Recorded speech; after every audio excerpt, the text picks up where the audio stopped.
Hello learners, we are talking on the module 3, lecture number 4, which will be dealing with effective communication and importance of effective communication. This is in the Swayam MOOC course of Life Skills for Graduate.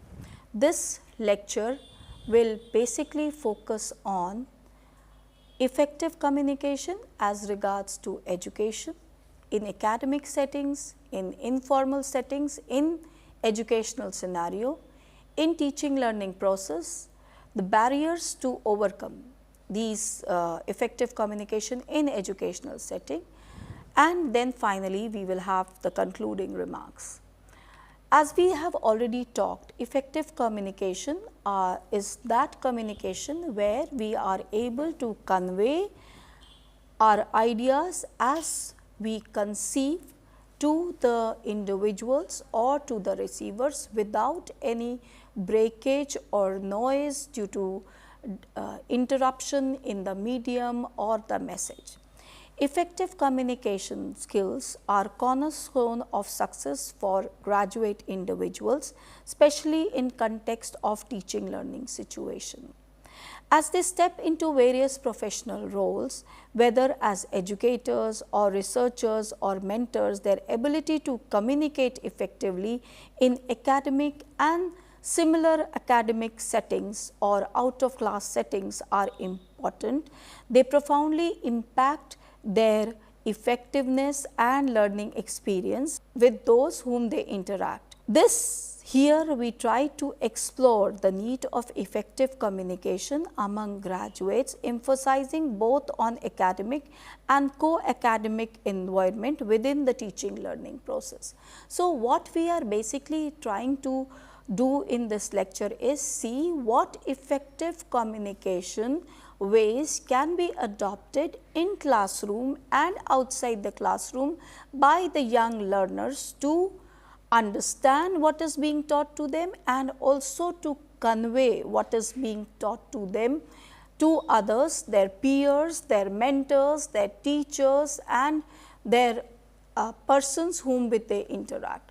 It can be a young graduate, it will help him to understand his own content and also to further enhance what he has learned in the times to come as a researcher or as a teacher or as a mentor for somebody else. When we are talking of effective communication in education, we are focusing on two things: effective communication as regards to classroom setting and effective communication out of classroom setting.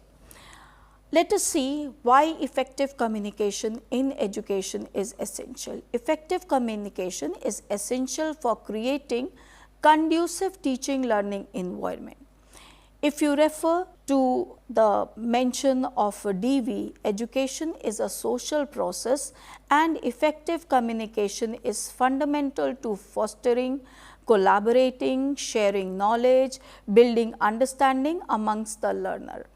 For graduates, effective communication skills are more important as they navigate in complex academic spaces and out of school or out of classroom activities which they have to do for promoting lifelong learning or promoting learning outside the traditional setting of an institution. In both settings, effective communication involves clarity, empathy, cultural awareness and ability to engage students with the peers.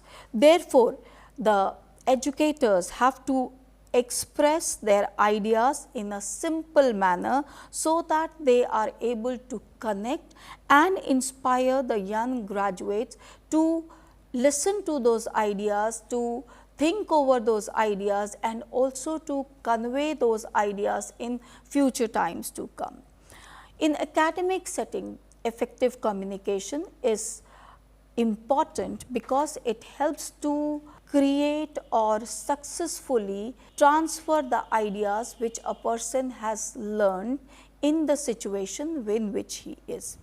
If you look at importance of communication in academic settings, then we can say, as we have already seen The functions of communication were to transfer information, to transfer knowledge, to inculcate entertainment, also to make one person equal to other. We had also seen that in the earlier lecture while we were talking of functions of communication. So, in academic setting, basic requirement of communication is to share the knowledge and the information, and also the implication or use of this knowledge by the learners to future graduates or future situations which will be there in this life in times to come. Therefore, for academic setting, first of all, it is important that we have a conducive classroom interaction. For enhancing classroom interaction, we must interact constructively with students, enhancing overall learning experiences which they have. As we already know that in classroom setting, we have to convey information in such a way that learner is able to incorporate that information in both understandable aspect and also in applicable aspect in his day-to-day life. So, it enables the graduates to see that information, process it, and then finally produce it for further interactions. Classroom interaction therefore should be such that they engage our students, and that engagement should lead to a successful production of further interaction. Group development and dynamics within classroom depend significantly on ability of educators to foster open communication. It is very important that you have to see in the classroom setting that who is the star, who is the isolate, and who can link all these together. So, that group dynamics activity communicate in a significant way in the classroom setting. While presentation of complex ideas is another important thing which is there in classroom, we have complex principles, we have complex information, we have complex formulas which are to be there. Now, these complex ideas or information should be simplified, it should be linked with proper examples, it should be linked, as we say, experiential learning situations should be there. So, that should be kept in mind that these complex ideas that the student can comprehend and retain properly are there in their day-to-day or classroom interactions. Also, when we are talking of abstract concept, whether they may be in science, technology, arts, mathematics, wherever they are, then we have to see that those abstract ideas should be presented in concrete form. We say that the principle of teaching learning is that we must go from simple to complex, from concrete to abstract. That should be kept in mind while we are presenting the complex ideas to the learners in the setting. Feedback is a very important aspect, as we have said, in communication cycle. So, communication, the feedback has to be proper. It can be both verbal, it can be written, it can also be gestural. That is how we see many times in classroom setting, we are able to see what our students are reacting by their facial expression. So, that feedback should give us an indicator of what we have said or what we have conveyed has actually been received in the way it has been conveyed or not. In academic setting, providing constructive feedback is essential for the learners or the students' development. Graduates with effective communication skill give a feedback which is clear, supportive and focused on improvement rather than merely pointing out some shortcomings or certain flaws which are there. Many times what happens in classroom settings, the reactions are not as expected. So, in that cases, the reactions when they are not as expected or when we do not get a proper feedback, then the communication chain breaks. So, it is important that we see that the feedback is both considering the positive and the negative aspect of communication, but it should be such that it does not break the communication cycle, because it will affect the motivation of both the source and the sender. We must keep this in mind while we are communicating in classroom or formal setting, that the motivation of both the sender and the receiver has to be at par if the communication has to be effective. In out of classroom settings which are there are many situations where you have to interact with the learners. It may be the playground, it may be the seminars, it may be the workshops where you are interacting with the young graduates, or the young graduates are interacting with their teachers or mentors.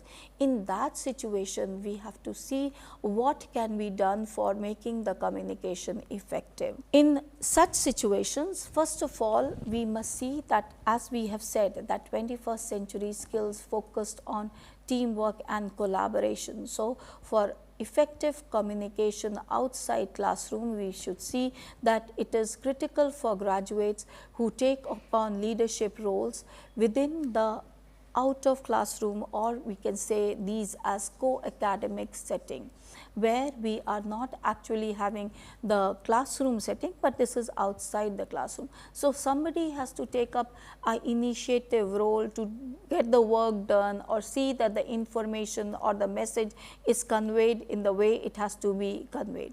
The leaders or the graduates who communicate well can inspire and motivate others, guide the team, and also maintain the group dynamics and help to resolve the conflicts that may arise due to various interactions in a group. Because as we know, in a group there are various types of individuals. All individuals do not have the same type of motivation or same level of understanding.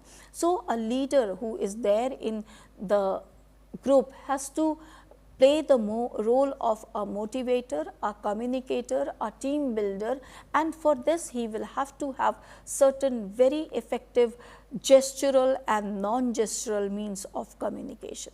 Students who engage in co-curricular activity therefore develop better communication and interpersonal skill, enhancing their employability and adaptability. When we are talking of life skills, we are saying that these are those skills which make an individual more adaptable to the challenging situations which come in life.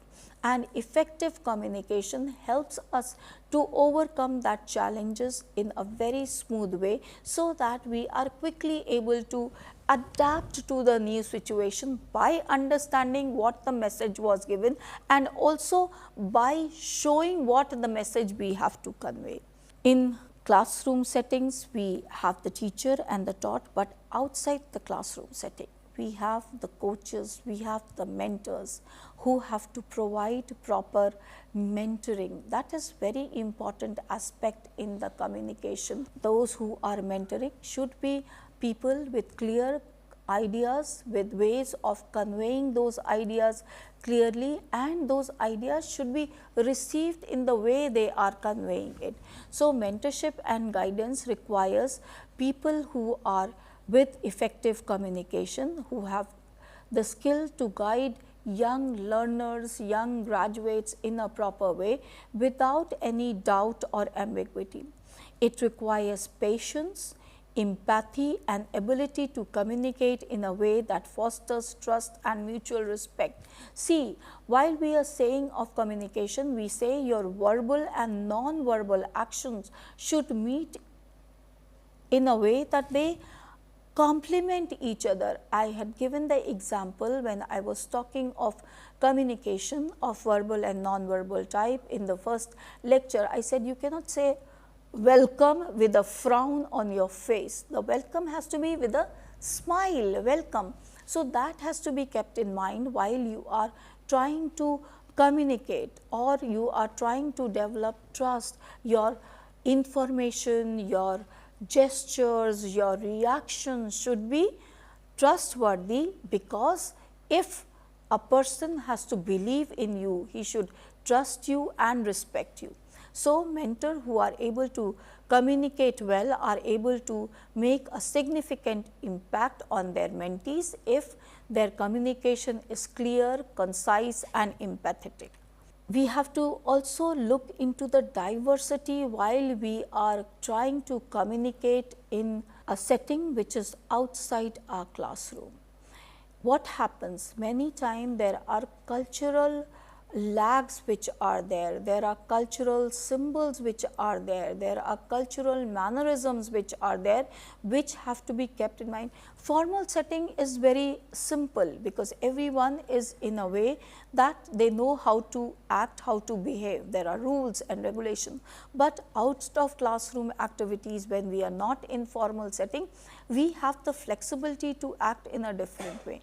So, in those settings, we have to see what the diverse socio-cultural backgrounds are there of the graduates who are coming together, how they will understand a word which is being said to them. A simple word may not convey the same meaning to every individual in a way. Similarly, a same gesture may not convey the same meaning to a person who is there.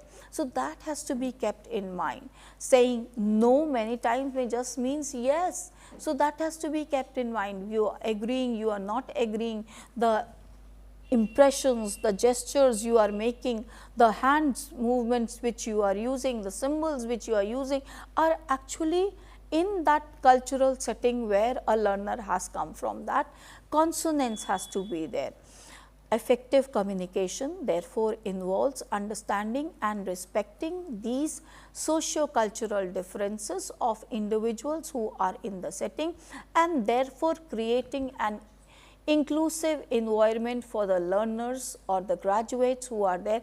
Inclusion means we are able to provide situations to the best of ability of each learner who comes from a diverse background.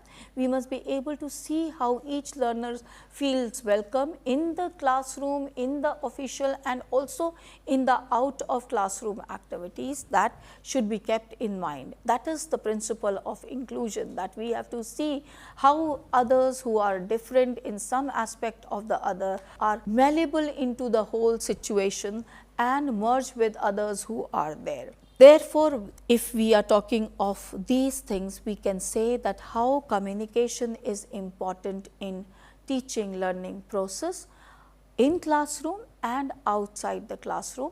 Whether we are, communication helps to promote student engagement and motivation. We have said again and again that one part of effective communication is that we have to engage the individual, we have to motivate the individual to do things to best of their ability, to hear to things to with the open mind. So, that is very important.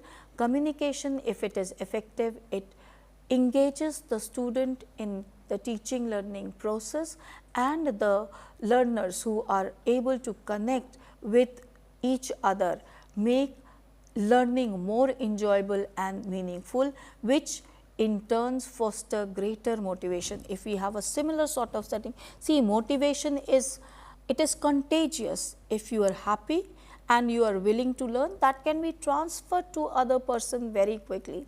So, if in the classroom setting or teaching learning setting, the graduates are able to feel happy and be ready to learn, then they can, this motivation can simply be transferred to all in the classroom.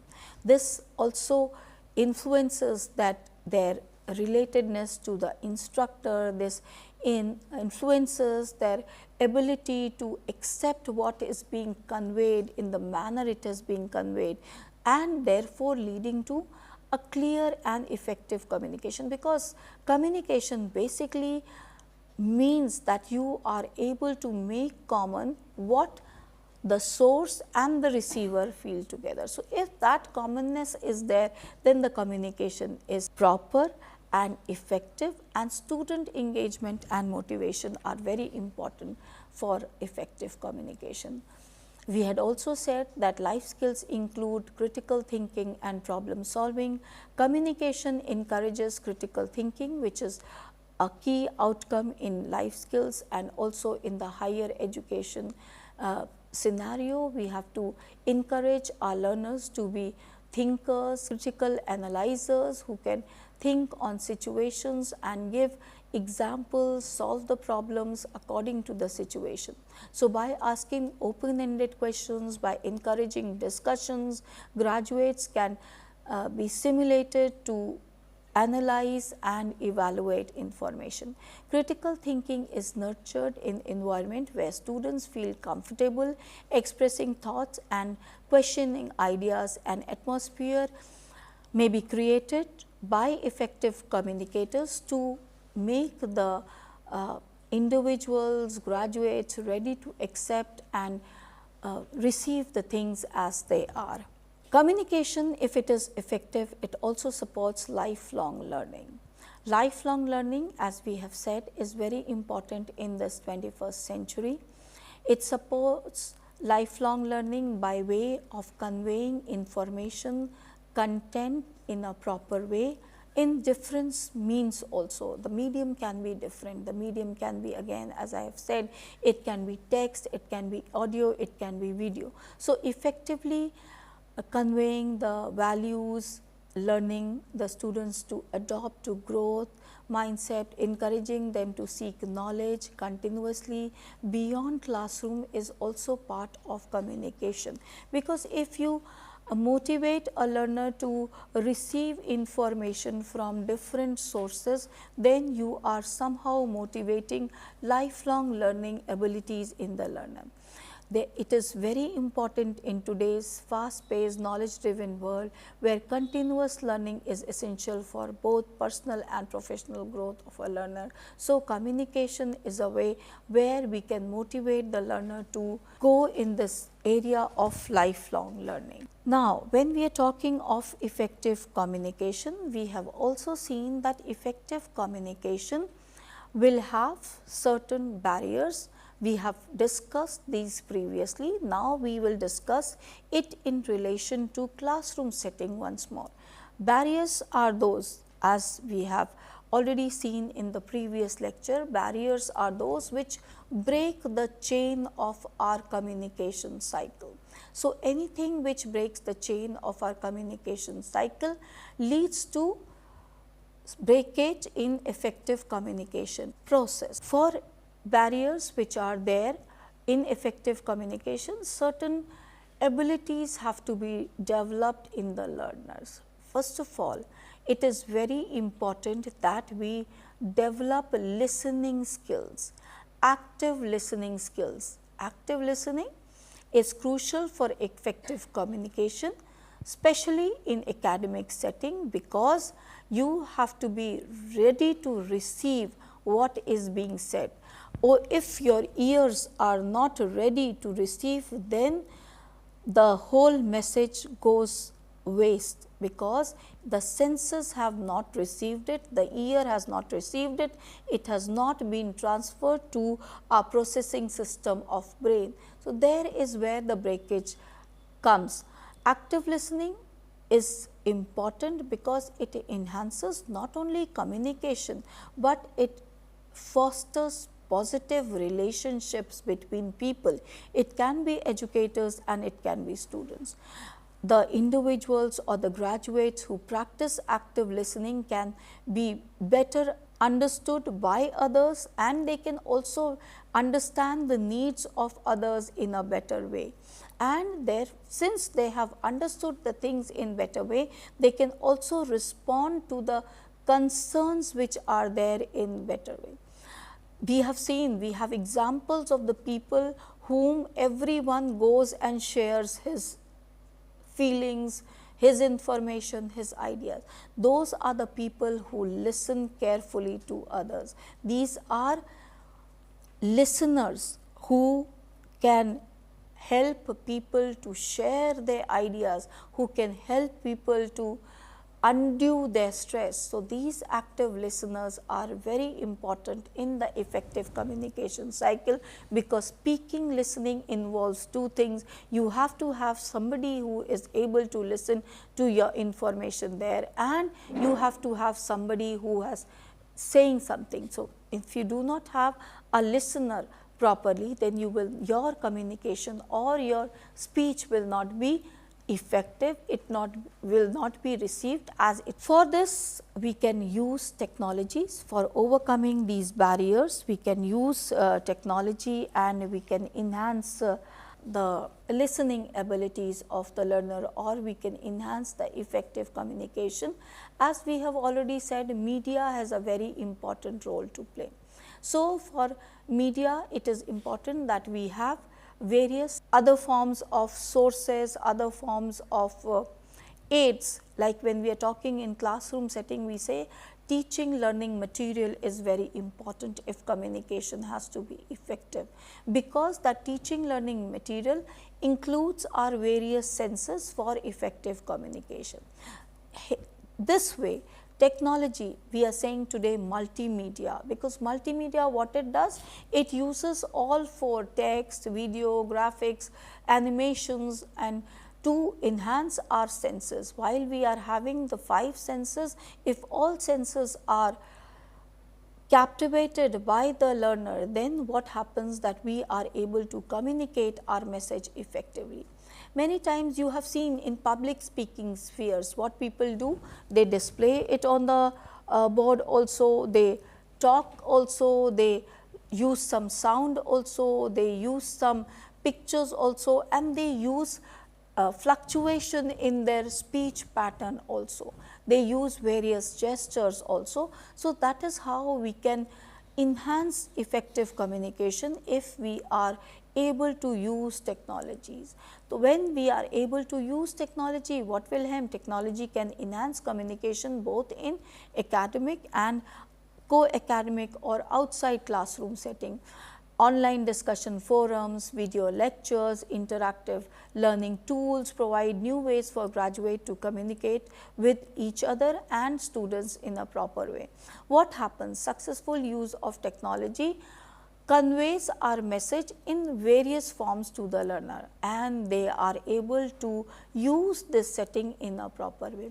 So, to overcome these barriers of effective communication, we can have both, as we said, technological interventions and traditional interventions. In the traditional interventions, we had said that the traditional interventions can be such where we can just use simple pictures, gesturals, voice pattern to communicate to the learners. Their learner has to be ready to listen. Listening ability has to be fostered in the learner if they are able to have effective communication. So, successful use of technology requires that graduates are digitally literate. We will be talking of digital literacy in the next module, that how important is the digital literacy for the learners of 21st century. So, if they are digitally literate, they can communicate in both virtual and face-to-face environment with each other and share the information. Sharing of information, although in digital platform, the feelings are actually not transferred. You share the information without feelings, which is there in the face-to-face mode, and therefore, we say that affective domain is lacking in the digital world, which has to be incorporated. Probably we are saying that when artificial intelligence will come, therefore, they will be able to express or show feelings also, but your voice module or your voice pattern can definitely be a way of expressing your feeling. And while you are using text on digital media, you can use various symbols, you can use the highlighting aspect, you can use the bolding aspect, you can use the font changes, you can use colors to convey your feelings in one way or the other. So, we have seen that in classroom communication, it is important that the learner is ready to receive and the receiver is ready to give a proper feedback to the source who is there, because effective classroom communication is very important for the young graduates. If they have to learn the important skills, they have to have the important content knowledge, and if they also have to have proper socio-economic, proper cultural outlook in their life and their communication in the further world to come. So, that is important. If they have this in the classroom, if they are exposed to this in their classroom, definitely their interaction in outside world will be more effective with the proper use of words, proper use of gesture, proper use of text. Here we have learnt about effective communication in classroom settings or educational settings in a whole. In the classroom and outside classroom, this will help the learners or the individuals to use their institutional surroundings to best of their abilities and understand and convey the information, feelings and belief they have to others in the world. Thank you so much.